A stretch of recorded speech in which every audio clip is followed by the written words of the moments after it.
ஆண்டவராகிய இயேசு கிறிஸ்துவின் நாமத்தினாலே உங்களை நான் வாழ்த்துகின்றேன். மறுபடியுமாய் ஒரு புதிய நாளுக்குள்ளாய் நானும் நீங்களும் பிரவேசிக்கும்படியாக இந்த நாளின் காலை வேளையிலும் கூட ஆண்டவருடைய சமூகத்தில் வந்து அவருடைய நாமத்திற்கு நாம் மகிமையையும் துதிகளையும் ஸ்தோத்திரங்களையும் ஏறெடுக்கும்படியாய் அவருடைய நாமத்திற்குரிய கனத்தை நாம் செலுத்தும்படியாக நமக்கும் அவர் ஜீவனை தந்து இந்த நாளை காணும்படியாக கிருபை பாராட்டியிருக்கின்றார். ஒவ்வொரு நாளுக்குள்ளாய் நாம் பிரவேசிக்கும் பொழுதும் தேவனுடைய கரம் நம்மை அந்த நாள் முழுவதுமாய் நடத்துகிறது என்று சொல்லி நாம் அறிந்தவர்களாய் அந்த நாளிலே பிரவேசித்து நாம் தேவனுடைய சமூகத்தில் காத்திருந்து வார்த்தைகளை கேட்டு ஜெபித்து நாம் இந்த உலகத்திற்குள்ளாக கடந்து போகின்றோம். அப்படி என்று சொன்னால் ஒவ்வொரு நாளும் நாம் கடந்து போகும் பொழுது நம்முடைய காரியங்கள் அவருடைய கரங்களிலே ஒப்பு கொடுப்போம் என்று சொன்னால் எல்லாவற்றையும் அவர் ஜெயமாக மாற்றித்தர அவர் போதுமானவராக இருக்கின்றார். அநேக வேளைகளில் பார்க்கும் பொழுது நான் இந்த காரியத்திலே தோற்று போவேனோ என்று சொல்லி சந்தேகிக்கின்ற ஒரு நிலைமையில நாம் காணப்படுகின்றோம். ஆனால் தேவனுடைய கரத்திலே தேவன் நம்மோடு கூட இருந்து செயல்பட்டு நடத்துவார் என்று சொன்னால் எல்லாவற்றிலும் நாம் ஜெயம் பெறுகின்றவர்களாக இருப்போம். ஒரு வசனத்தை நான் வாசிக்கின்றேன். தானியேல் 6வது அதிகாரம் 28வது வசனத்தின் கடைசி பகுதி. Daniel chapter 6 verse 28, the last portion. தானியேலின் காரியம் ஜெயமாய் இருந்தது. இந்த இடத்துல பார்க்கும் பொழுது அநேக காரியங்கள் தானியேலுக்கு விரோதமாக செய்யப்பட்ட பொழுதிலும் தானியேலுடைய காரியம் ஜெயமாக காணப்பட்டதாம்.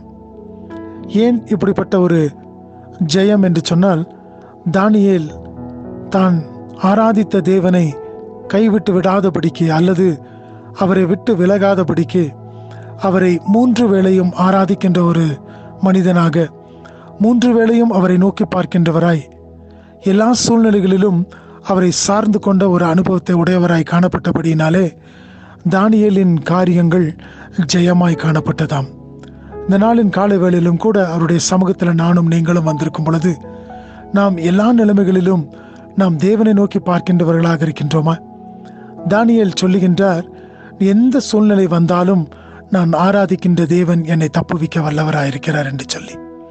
எனக்கு பிரியமான சகோதரனை சகோதரியே, இந்த புதிய நாளுக்குள்ளாய் நாம் பிரவேசித்திருக்கும் பொழுது இப்படிப்பட்ட வார்த்தைகளை, இப்படிப்பட்ட கர்த்தருடைய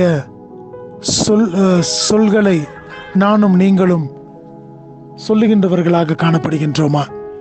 அவருடைய வார்த்தைகளை நாம் சொல்லும் பொழுது அவர் நிச்சயமாய் நம்மை நடத்துகின்ற தேவனாக இருக்கின்றார். அவர் நிச்சயமாய் தாம் வாக்கு கொடுத்தபடி உங்களுக்கும் எனக்கும் உதவி செய்ய அவர் போதுமானவராய் இருக்கின்றார். தோல்வி உற்றுவிட்டேன் என்று சொல்லி கலங்கி போயிருக்கின்றாயா? அல்லது இந்த காரியத்தில் நான் எப்படி ஜெயத்தை பெற்றுக்கொள்ள முடியும் என்று சொல்லி பயந்திருக்கின்றாயா? நீ செய்ய வேண்டியதெல்லாம் ஒன்று மாத்திரமே. தானியேலுடைய காரியம் ஜெயமாய் காணப்பட்டது. ஏனென்று சொன்னால் கர்த்தரோடு கூட அவர் இசைவாய் இணைக்கப்பட்டிருந்தார். கர்த்தரோடு கூட அவர் தம்மை உகந்தவராக காணக்கூடிய ஒரு வாழ்க்கையை வாழ்ந்தவராக இருந்தார். ஆகினால் தானே இப்படிப்பட்ட ஒரு ஜெயத்தை பெற்றுக்கொண்டார்.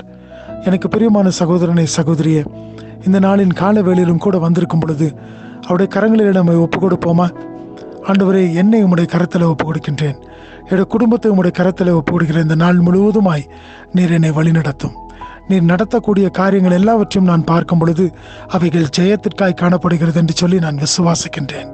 இந்த நாளையும் கூட உம்முடைய கரங்களிலே ஒப்பு கொடுத்து நான் முன்னேறி செல்லும் பொழுது எல்லா காரியத்தையும் வாய்க்க செய்ய நீர் போதுமானவராயிருக்கின்றீர். ஆகினாலே இந்த நாளையும் எனக்கு ஆசீர்வதித்து தாரும் என்று சொல்லுவோமா? கர்த்தர் தாமே இந்த நாளை நமக்கு ஆசீர்வதித்து தருவாராக. ஆமென்.